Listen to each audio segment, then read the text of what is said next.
Namaskar students, welcome back to another lecture. We are discussing time dependent phenomena in this series of lecture. So in my previous lecture we have understood the basic concept of electromotive forces or electromotance.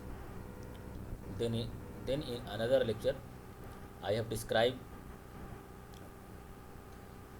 the principle of motional EMF, and we have seen that if there is a relative motion in the circuit or in the magnetic field,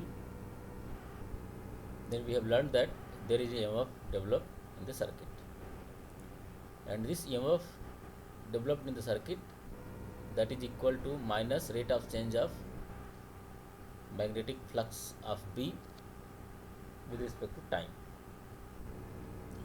So in this lecture we will try to few numerical problems, a few problems based on electromotive forces or EMF. So here I have taken one problem of Griffith. So we have a metal disc of radius A rotates with angular velocity omega about a vertical axis through a uniform magnetic field. A circuit is made connecting one end of resistance to the axle and the other end to sliding contact which touches the outer edge of the disc. Find the current in the resistor. So it means we have a metal disc, means we have a conducting rotating disc. So if we draw the diagram of the circuit, is this problem. So here I have shown the diagram. We have a disc, that is a metal disc, if you see. So that is a conducting disc. Conductor disc is there. Metal disc is there. It means this disc have a large number of free charge carriers. Okay. That means we know that in case of metal, all the charge carriers distributed on the surface. That means we have a charges which are uniformly distributed on the surface. And this disc have radius A. So this disc have radius A, okay, and will moving with angular velocity omega. So this is angular velocity of the disc, and uniform magnetic field is applied, let us say along in z direction. So is applied, and a circuit is connected with the disc and the other end of the disc and connected with the resistor also, that is R. Okay. So here if you see, the resistance is there. So it is asking that what will be the current in the resistor R when this circuit, when this disc is rotating with the uniform angular velocity V. Okay. So I hope problem is clear to you what we have to find out. And obvious, if disc is rotating, we know, we have learned that I have solved a problem based on disc, that we have find out the magnetic field due to a disc. Okay. But here magnetic field is applied and this disc is rotating, maybe with some the rotation of disc is happening due to some other reason, maybe some battery is there, maybe some motor is there, maybe anything, but disc is rotating and uniform magnetic field is applied along the z direction. Okay, means uniform B is present along the z direction, and this B may be because of, again, maybe another, because of any reason, maybe solenoid, maybe anything which give the uniform B.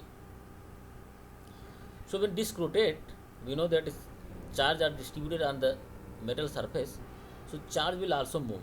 When charge will move, means we will get a current, okay, or we will get a velocity of the charges, current, electrons, and therefore if there is current, we have learned that if magnetic field is present, if the charges are moving with a velocity, constant velocity, or with some velocity, then there will be an EMF, that is known as a motional EMF, what we have learned. And this motional EMF generated because of the application of magnetic field, that is why this is a, but force means whatever the force is acting on the charged particle, that source force is basically, that is a magnetic force. So we can say that source force per unit charge, that is basically magnetic in nature. So if we try to write the magnetic, so if we write the EMF, electromotive forces, so that is which is developed across this resistor, so that EMF will be equal to line integral of closed path Fs dot dl, where Fs is the source force per unit charge. Source force means what are the source of forces which are acting on the charge particles. Okay,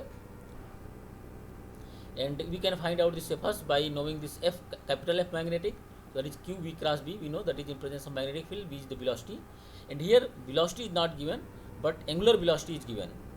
Okay, so we know that angular velocity can be written as V. Let us assume that some length, some distance from the center of the disk, S distance, and this is not, let us, and remember the a radius of the disk is A, but we are not assuming the radius, we are taking some distance S, okay, on the disk. And if you see the angle, this angle, the angle with the Z axis and this S, that is always a 90 degree. Okay, so we can write this velocity of the disk, okay, in terms of angular velocities, that V will be equal to S cross omega, because angle is 90 degree, so that V will be equal to S omega phi, where this phi is a unit vector, means that velocity will be always perpendicular to the omega and the S vector. S vector is along this direction, omega is along Z axis, so obviously this is in cylindrical coordinate system. So in cylindrical coordinate system, we know that is S, phi and Z, that is coordinate system. So if omega is along phi and S is along S unit vector, R unit vector, so obviously we will be along the phi unit vector. Okay, so we can find out the source force Fs equal to F magnetic, so that is equal to F magnetic upon Q. So we can write F magnetic is equal to V cross B, just after dividing the with charge. So V velocity we have calculated already, V is equal to S omega phi unit vector, and magnetic field B, as we have assumed that magnetic field is present, let us along the Z direction of the cylindrical coordinate system, because this is a disk, so we can assume this disk is in a cylindrical coordinate system.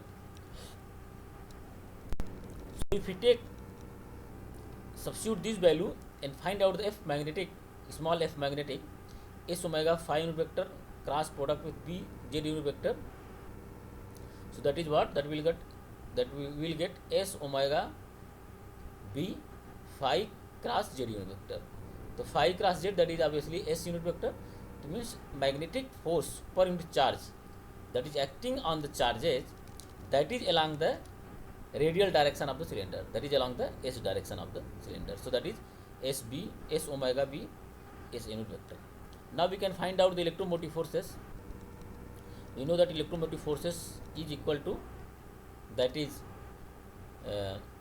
line integral of closed path F magnetic dot dl, and here we know this dl is the basically along the ds vector, that is, and ds means that is the radial direction along the cylinder, and F magnetic is also along the S unit vector.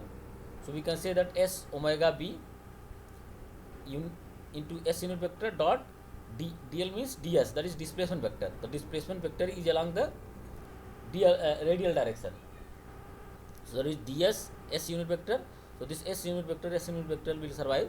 Another component, if you substitute of dl displacement vector, so they will cancel out, means R unit vector and phi unit vector, that will Z unit vector and phi unit vector will cancel out, only S unit vector is surviving. That is why I have written S unit vector.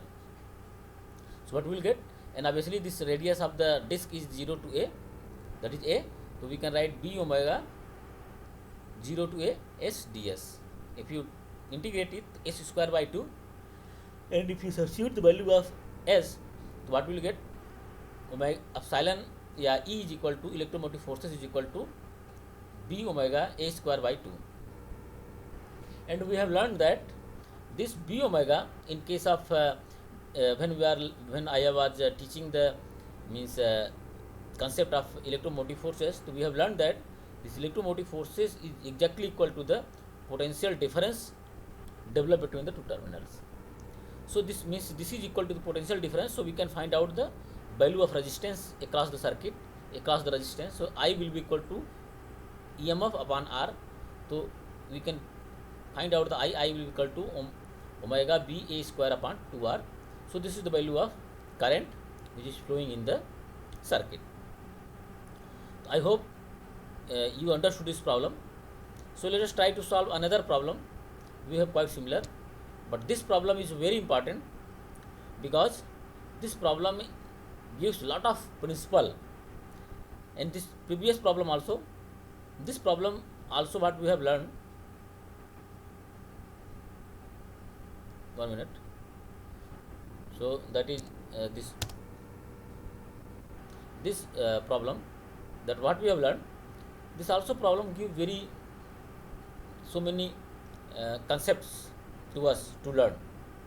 So it means we can generate EMF by rotating a disc, and we can flow some current. We can, if you have some bulb here, so that bulb will lit with this current flow.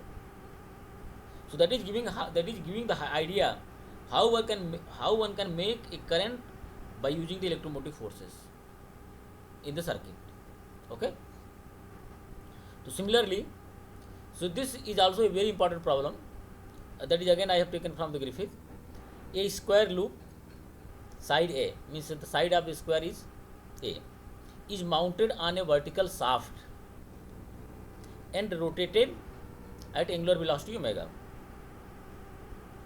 A uniform magnetic field B points to the right. Okay. Find the induced EMF, that is function of time. Okay. Here induced EMF is function of time for this alternating current or voltage generator.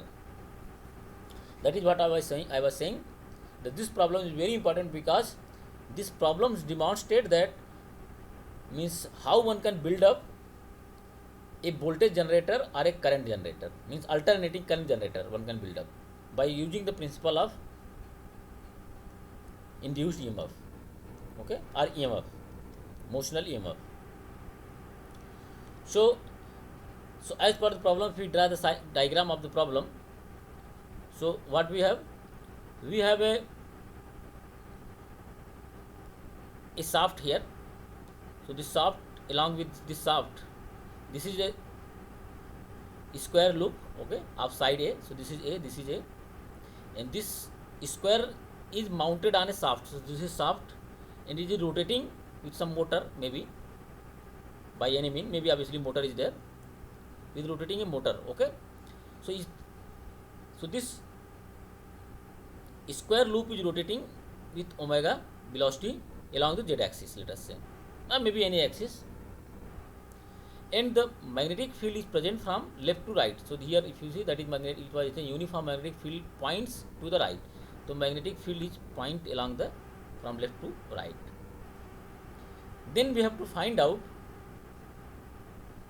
how much alternating current is developed due to the motion of this square loop in presence of uniform magnetic field. Again, this is very, very clear problem, and this problem is, means this kind of concept is utilized if you see in motor, in a generator, alternating generator. So that is why I am saying this is important. So if you try to find out, we know, if you see here, when this square loop is rotating, obviously rotating, that means that motor, this is function of time. Okay. So when this is rotating, each time this magnetic field B, right, this time, so this this magnetic field B lines are falling on the perpendicular to the surface, it is visible from the diagram. But when it rotates, each and every time the magnetic field line B, that is changing with respect to the angle of the side, angle of the rotation. Okay, means how it is changing, how the angle of rotation, what is the angle of rotation that's changing with respect to that, this magnetic flux line is changing. That means this rotation of the square loop, yeah, omega, we can write in terms of d, omega can be written as d theta upon dt, that is omega. Means as the theta is changing, and we know as the theta is changing, as the time is changing, theta is changing with respect to time, then this magnetic flux line which is due to this square loop that is changing. If that is changing, that means change in EMF. We will have learned change in EMF generate an electromotive forces E is equal to minus d phi upon dt. So it means in order to find out current, alternating current due to this generator, we have to find out the magnetic flux of B through the square loop. So if we try to find out flux of B through the square loop, so we know that flux, that phi B, that is flux of B, is equal to surface integral of B dot dA. Okay, surface integral of B dot dA. Well, in this B and dA, B vector and area vector, if you see, B vector and area vector, they are making an angle in this case, because here the area vector is the direction of area vector, this direction of the area vector, right? This time let us say B and D are same direction, but d theta upon theta is changing with respect to time. So dA, this means area direction of the vector is changing, area vector is changing. It means area vector is changing. Let us assume that one situation, magnetic field B is pointing from left to right, and this is the change of the, at some time t, d theta upon dt, this area vector is along the like this direction, that is perpendicular to the surface dA, and at that time this B, magnetic field vector B, is making an angle theta with respect to dA vector. So we can write phi B, that is equal to, it means B dA cos theta we can write.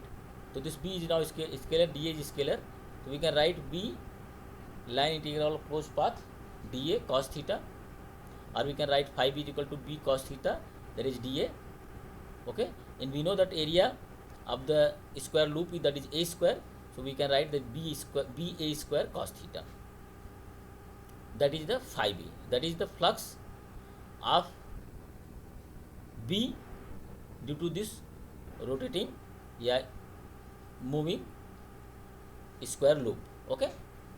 Now we know the angular velocity omega. We can define that is d theta upon dt, that is change of angle with respect to time. So we can write theta is equal to omega into t. Okay. It means in order to, and we know that in order to find out the EMF, so EMF is equal to minus d phi B upon dt. So EMF is equal to minus d phi upon dt.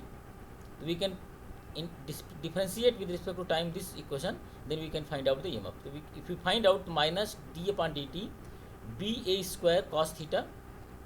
Okay.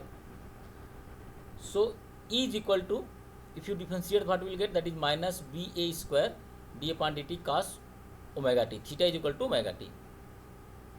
So cos omega t. So when you differentiate it, what we will get? We will get E is equal to minus B A square. This is cos omega t, that is giving minus sin omega t into omega. So that induced EMF is equal to B omega A square sin omega t. So that is the EMF generated into this current generator. Okay. So that is the, we have to find out ET, that is EMF is function of time. That is in this case, in this problem. So what that we have got? We have got, that is if you see, this EMF is function of time. Okay, that is sinusoidal in nature. So that means this problem give a concept that one can generate an alternating voltage generator, or if you have resistance, if you divide with this EMF with resistance, that will give the current. One can have a current generator or voltage generator, and this current generator and voltage generator is alternating in nature, and this is generated by using the principle of motional EMF, or principle of change in flux through a loop, maybe square loop or rectangular loop or circular loop, anything. So I hope this problem is useful to you. Thanking you very much for listening the lecture. If you have any doubt, any comment, any suggestion, please feel free to write on my YouTube channel. Thanking you very much for listening.